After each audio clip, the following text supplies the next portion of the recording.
आज फिर यह एक काली साया रात थी जो पूरी तरह से अंधेरे में डूबी हुई थी। आज फिर मैं अपनी ज़िंदगी का सबसे बड़ा पाप करने जा रहा था। अंधेरी रात थी और बारिश जोड़ जोड़ से जारी थी। मैं अपनी ज़िंदगी में 99 लड़कियों की इज्जत को तार तार कर चुका था।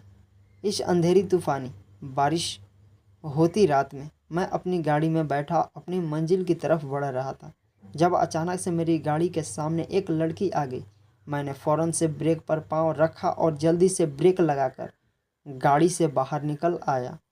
सामने ही एक शिकार लड़की रोती हुई मेरे पास आई। बहुत वक्त था, पूरी तरह से सफ़ेद कपड़ों में लिपटी हुई थी। बहुत ज़्यादा बारिश होने की वजह से वह पैदल नहीं जा सकती थी और मुझसे मदद मांग रही थी। वह कह रही थी कि मैं उसे उसके घर तक छोड़ दूं। वह विधवा है और उसके बच्चे उसका इंतज़ार कर रहे होंगे। यह सुनकर मैं हैरत में पड़ गया। खूबसूरत थी, बारिश की वजह से वह पूरी तरह से भींगी हुई थी। उसे देखते ही मेरी नीयत बिगड़ने लगी। मैंने उसे अपने साथ गाड़ी में बैठा लिया। कुछ ही देर में हम लोग मेरे घर पहुंच चुके थे। अपने घर पहुंचते ही मैंने उसे अंदर बुलाया।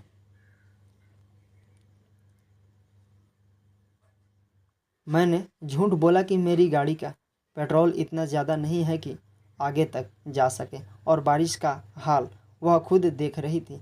उसने कहा ठीक है। वह कुछ देर मेरे घर में रुकने को तैयार थी। वह मुझे अपना मसीहा समझ रही थी, जबकि मैं उसे देखकर पागल हो चुका था। जैसे ही वह मेरे कमरे में दाखिल हुई, मैंने उसे अपने अपने शिकंजे में ले लिया। उसके करीब जाने के बाद मुझे कोई होश नहीं रहा। सुबह जब मेरी आंख खुली तो मेरा सिर चकरा रहा था। मैंने अपनी जुर्म वाली डायरी खोली। यह एक ऐसी डायरी थी जिसमें मैं अपने हर जुर्म और पाप को लिखा करता था।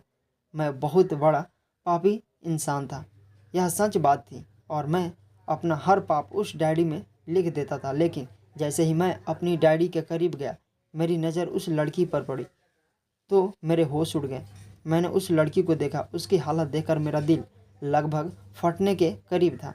मैंने उससे हकीकत जानने की कोशिश की और फिर जो उसने मुझसे बताया उसे सुनने के बाद मैं अपने होश में नहीं रह पाया। मुझे लगभग 24 घंटे के बाद होश आया। जैसे ही मुझे होश आया तो मेरे सामने वही लड़की खड़ी थी।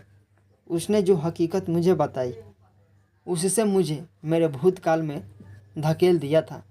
पिछले वक्त को याद करते हुए मैं बहुत पीछे चला गया। यह उस वक्त की बात थी जब मेरी उम्र मुश्किल से 20 साल की थी। यह 10 साल पहले की बात है। 10 साल पहले मैं बहुत ही अच्छा और संस्कारी लड़का था।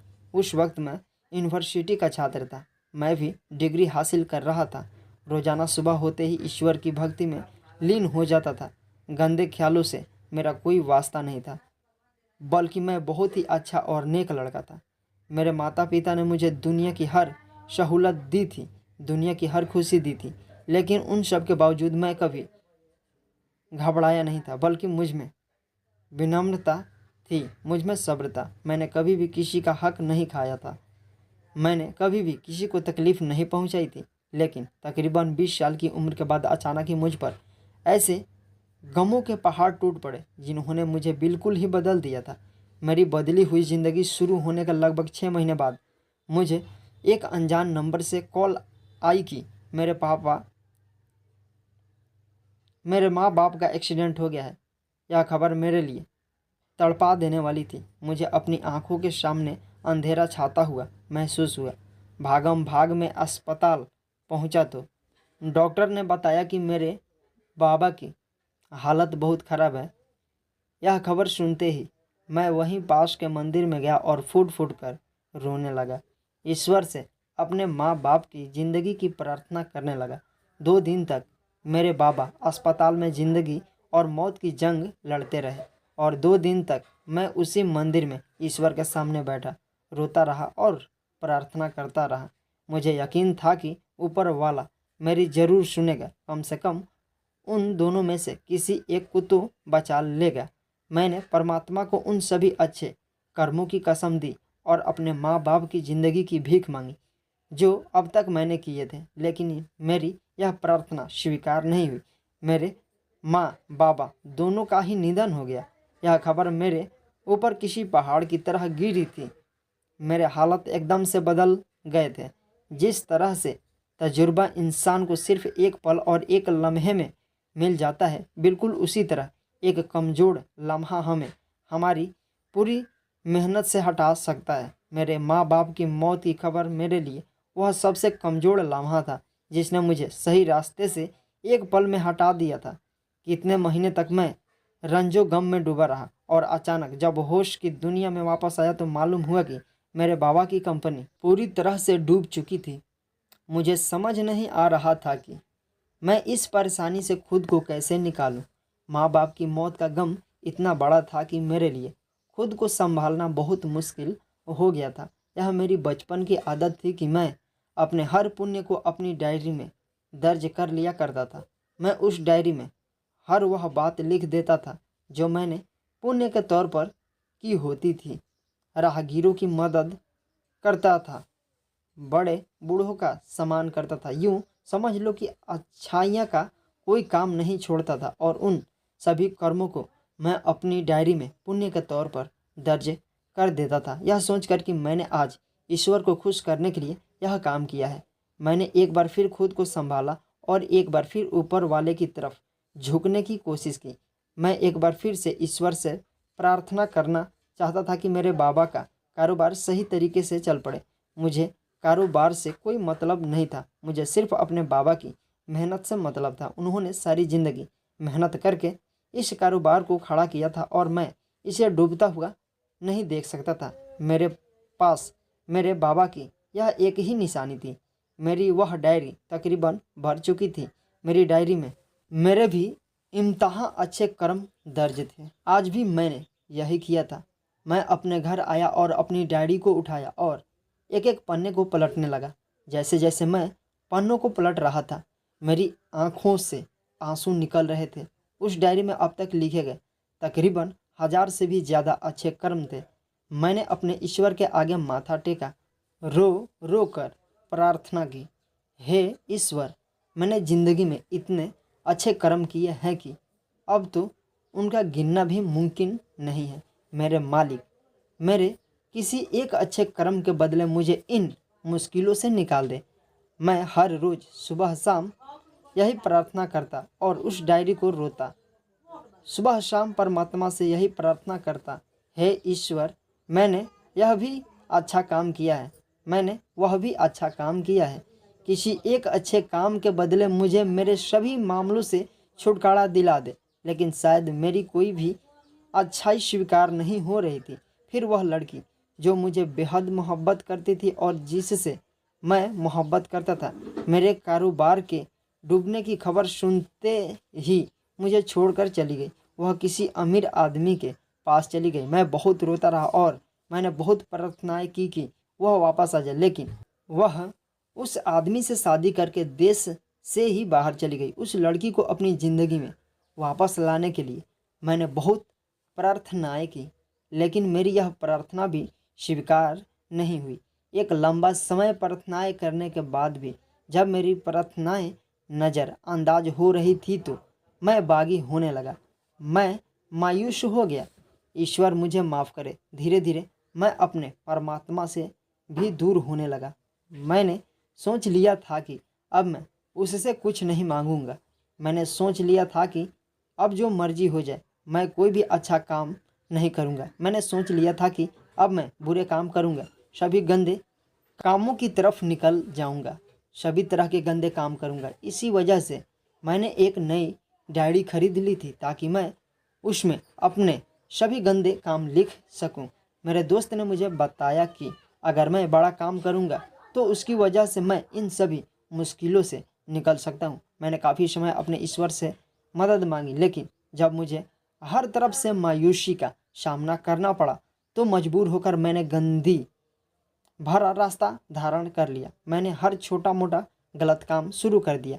फिर मुझे इस बात का पता लगा कि इस दलदल में मैं अकेला नहीं हूँ, बल्कि बहुत सारे लोग हैं जो इस दलदल में फंसे हुए हैं, और बहुत से तो ऐसे हैं जो अपनी मर्जी से इस दलदल में फंसे हुए हैं। मैं गंदे कामों के सहारे ही जीने लगा। अब मेरी ज़िंदगी गुनाहों में बसर हो रही थी। एक के बाद दूसरा, दूसरे के बाद तीसरा, तीसरे के बाद चौथा, और फिर मैंने लड़कियों की इज्जत को तार तार करने का काम शुरू कर दिया। इस काम में इस कदर मज़ा था कि मैं अपने परमात्मा को बिल्कुल ही भूल बैठा था। यह सच था कि मैंने दिन ब दिन बहुत ज़्यादा तरक्की की। धीरे धीरे मैं कामयाबी की बुलंदियों तक पहुंच गया। इस बीच मैंने कई लड़कियां फंसा ली थी। मेरे सभी गंदे कामों में लड़कियों की इज्जत सबसे बड़ा गंदा काम था और सबसे पसंदीदा भी। मैं हर रात किसी न किसी लड़की के साथ गंदा काम करता था और मुझे इस बात का ज़रा भी अफसोस नहीं था। सारी लड़कियां अपनी मर्जी से मेरे साथ रिश्ता कायम करने के लिए तैयार हो जाती थी और जब मुझे उनकी ज़रूरत होती तो मैं उनसे अपनी ज़रूरत पूरी करता था। लेकिन ऐसे में एक ऐसी लड़की भी थी जिसे फंसाना मेरे लिए बेहद मुश्किल हो रहा था। मुझे उस लड़की से एक अजीब सी दिल लगी हो गई थी। मैं अपनी सारी बातें बताने लगा था। मुझे उस लड़की में अपनी परछाई दिखाई देने लगी थी। मुझे यकीन हो चला था कि वह लड़की भी मेरी तरह ही गंदे कामों में पड़ी हुई है। मैं अच्छे से जानता था कि वह भी मेरे साथ इस जुर्म में शामिल होने के लिए राजी होगी। वह लड़की तो मुझे ना मिल सकी, लेकिन उसके अलावा मुझे बहुत सी लड़कियां मिल चुकी थी जो मेरी ही तरह इन कामों में पड़ी हुई थी। जैसे ही मैं उन्हें गंदे काम की पेशकश करता तो वह फ़ौरन राजी हो जाती और इस तरह मैं इस दलदल में फंसता चला गया। मेरी कंपनी एक बार फिर से डूब चुकी थी। मैंने हर मुमकिन कोशिश की कि मैं अपनी कंपनी को दोबारा से बुलंदियों तक पहुंचा सकूं, लेकिन मेरी हर कोशिश नाकाम जा रही थी। मैं गंदे कामों में इस कदर गिरा हुआ था कि अब वापसी का रास्ता शायद मुमकिन नहीं था। मेरी इस दोस्त ने मुझे हौसला दिया और तसल्ली दी। उसने कहा कि बहुत जल्दी मैं वापस से अपना स्थान हासिल कर लूँगा, लेकिन लाख कोशिशों के बावजूद भी मैं अपना वह स्थान हासिल नहीं कर पाया। इसी वजह से मैंने उस लड़की को अपने सुकून के लिए इस्तेमाल करना चाहा। मैं अपने ईश्वर को पूरी तरह से भूल बैठा था।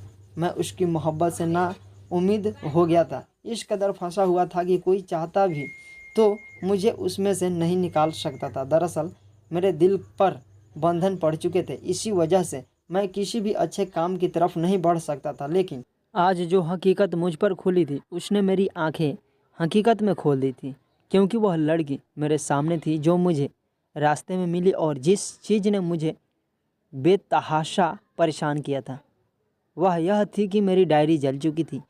रात को जब मैं सोया था मुझे अच्छे तरीके से याद था कि मेरी डायरी बिल्कुल सही सलामत थी, लेकिन जैसे ही मैं सुबह उठा तो वह डायरी जल चुकी थी। मैं उस लड़की से पूछा तो उसने मुझे बताया कि उसने मेरे गुनाहों वाली डायरी को जला दिया है। मैं खुद यह बात नहीं समझ पाया कि उसने ऐसा क्यों किया, लेकिन जब मैंने उससे हकीकत मालूम करने की कोशिश की तो उसने मुझे बताया कि वह वही लड़की थी जिससे मैं फ़ोन पर चैटिंग किया करता था। मैंने कभी उस लड़की को देखा नहीं था, वह मुझे अनजान नंबर से मिली थी। इसके बाद ना जाने क्या कशिश थी जो मुझे उस लड़की के साथ बातें करते हुए महसूस होती थी कि मैंने कभी उसे देखने की जिद नहीं की। उसने अपनी कोई तस्वीर नहीं भेजी और ना ही मैंने कभी मांगी, लेकिन मेरे दिल में उसको आगे बैठकर देखने की ख्वाहिश थी। पहले तो उसकी बात सुनकर मुझे हैरत का जोरदार झटका लगा था। भला ऐसे कैसे मुमकिन था? वह लड़की जिसको फंसाने के लिए मैंने हर मुमकिन तरीका अपनाया था, उसको हर किस्म का लालच दिया, लेकिन वह लड़की मेरी बातों में नहीं आई थी। और अब आज अचानक से वह लड़की मेरे सामने कैसे आ गई थी? वह लड़की जिसके माथे पर मैं अपने घिनौने पाप की कालिख पोतने वाला था। उस लड़की ने मुझे बताया कि वह मुझे पहले से जानती थी और फिर उसने मुझे अपनी सारी हकीकत बताई। उसने यह भी बताया कि वह भी मेरी ही तरह अपने ईश्वर से खफा थी। वह भी मेरी ही तरह भटक चुकी थी और अपने अल्लाह से भटक गई थी। यह सुनकर मुझे दूसरा झटका लगा था, क्योंकि यह सच था कि मैं उस लड़की को अपने सारे राज बता चुका था। क्योंकि ना जाने क्यों मुझे यकीन था कि वह लड़की भी मेरी ही तरह पापी होगी और मैं यह अच्छे से जानता था कि वह कभी मेरे राज को किसी दूसरे के सामने नहीं खोलेगी। जिस चीज़ से मुझे सबसे ज़्यादा हैरत हुई थी वह यह थी कि भला वह इस वक्त यहाँ क्या कर रही थी। जब वह अच्छे से जानती थी कि मैं कौन हूँ और उसके साथ क्या करने का इरादा रखता हूँ, तो फिर वह खुद यहाँ क्यों चल कर आई थी। लेकिन फिर उस लड़की ने मुझे बताया कि वह यहाँ पर क्यों आई थी और उसका असली मकसद क्या था। मैं भी तुम्हारी ही तरह एक भटकी हुई लड़की हूँ।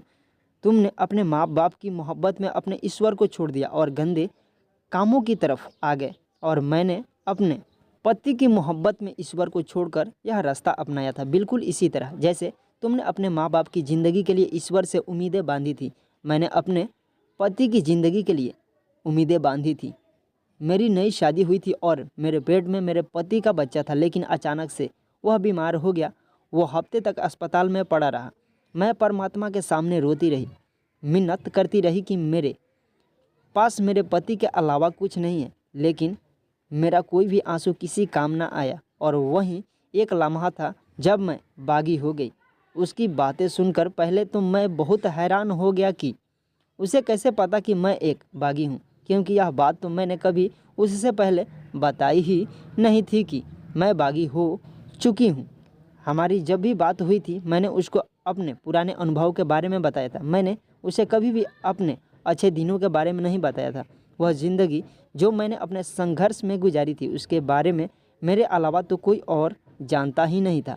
तो भला उसे कैसे इस बात का अंदाज़ा हुआ। जब मैंने उससे यह बात पूछी तो उसने मुझे यह जवाब दिया कि मैं भी पहले बहुत ही ईमानदार, संस्कारी और ईश्वर की भक्ति में लीन रहने वाली लड़की थी, लेकिन मेरी ज़िंदगी में कुछ ऐसी मुश्किलें आई कि मैं बहुत ज़्यादा परेशान रहने लगी थी। मैंने ऊपर वाले से हर तरह की प्रार्थना की, जगह जगह जाकर पूजा पाठ किया और गरीबों को खाना खिलाया, लेकिन मेरे लिए किसी भी तरह से मदद नहीं हुई। मैं चुपचाप उसकी बातें सुन रहा था। इसी वजह से मैं भी अपनी मंजिल से भटक चुकी थी। मैं तो इस कदर भटक गई थी कि मैंने अपना धर्म ही बदल लिया था।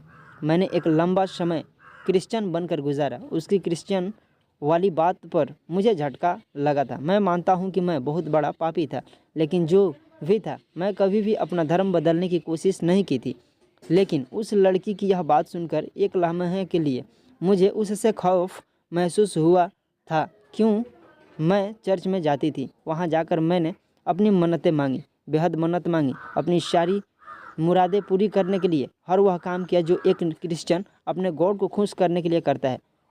और हैरत की बात यह थी कि मेरी हर मन्नत पूरी होती चली गई। वह पति जिसके खातिर मैंने उसे परमात्मा का बताया, अच्छाई का रास्ता छोड़ दिया था, वह मेरे दिल से निकल चुका था। फिर मुझे किसी ऐसे इंसान की तलाश थी जिससे मुझे हर बात का सुकून मिले, और मुझे तुम मिल गई। मुझे तुमसे मोहब्बत हो गई।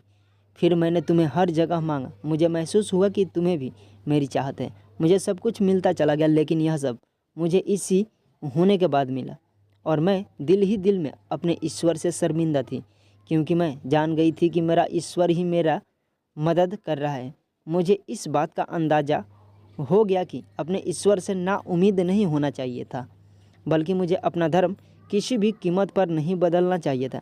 जैसे ही मुझे इस बात का एहसास हुआ, मैंने अपने भगवान से माफ़ी मांग ली और वापस से सनातनी हो गई।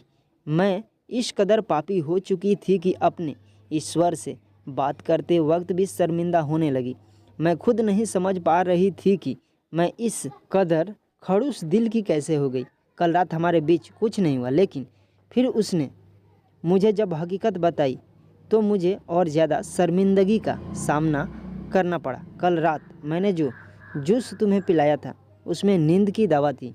नींद की दवा खाने के बाद तुम तकरीबन बेहोश हो चुके थे और हम दोनों के बीच कोई भी गलत रिश्ता नहीं बन सका। मैं चाहती थी कि तुम अपने सारे गलत विचार छोड़ दो और परमात्मा की तरफ वापस लौट आओ। उस लड़की की इस कदर ईमानदारी पर मैं हैरान ज़रूर हुआ था, लेकिन मैं यह बात भी समझ चुका था कि जब इंसान अपने पापों का प्रायश्चित करने की सोच लेता है तो फिर वह खुद परमात्मा के सामने झुक जाता है। और जब इंसान ईश्वर के सामने झुकता है और अपनी गलती महसूस करता है तो फिर वह किसी को भी गंदे विचारों के दलदल में फंसा नहीं रहने देता। मैं अच्छे से समझ चुका था कि यह लड़की क्यों मेरी इस कदर मदद कर रही है, लेकिन जो भी था उस लड़की ने मुझे हकीकत का आईना दिखा दिया था। उसने मुझे मेरे ईश्वर के करीब होने के लिए खूबसूरत रास्ता दिखा दिया था। उस लड़की की बातों ने मुझे मेरा अल दिखा दिया था। उसने मुझे मेरे ईश्वर पर मेरा यकीन वापस दिला दिया था। मैंने अपने सारे पापों का प्रायश्चित कर लिया था। उस रात मैं बहुत राहत में था और उस लड़की का जितना धन्यवाद कर सकता था उतना किया। मैंने उसके साथ शादी कर ली और मैं अपनी पत्नी के साथ एक बहुत अच्छी और खुशहाल ज़िंदगी बिता रहा हूँ। एक लंबी यात्रा के बाद ऊपर वाले ने मुझे एक बहुत ही अच्छी जीवन साथी दी थी, जो मेरे साथ कंधे से कंधा मिलाकर चलती थी। एक ऐसी लड़की जो खुद भी पहले बहुत टूटी हुई थी और उसने मुझे दोबारा कभी भी सही रास्ते से भटकने नहीं दिया। ऐसा नहीं है कि मुझे अब परेशानियों का सामना नहीं करना पड़ता। यह ज़िंदगी है और ज़िंदगी में अच्छा बुरा वक्त चलता रहता है, लेकिन अब मेरे पास एक ऐसी इंसान है जो मुझे अच्छे बुरे में फ़र्क बताती रहती है। एक ऐसी हमसफ़र जो मुझे सही रास्ते से भटकने नहीं देती। अब जब भी परेशानियां आती है तो मैं गंदे विचारों की तरफ नहीं भागता, बल्कि मैं अपने ईश्वर के आगे झुकता हूँ और अपने भगवान से मदद मांगता हूँ। यह कहानी आपको कैसी लगी कमेंट करके बताएं और ऐसी ही नई नई कहानियाँ सुनने के लिए प्लीज़ हमारे चैनल को सब्सक्राइब करें और सपोर्ट करें। थैंक यू दोस्तों इस वीडियो को पूरा सुनने और देखने के लिए।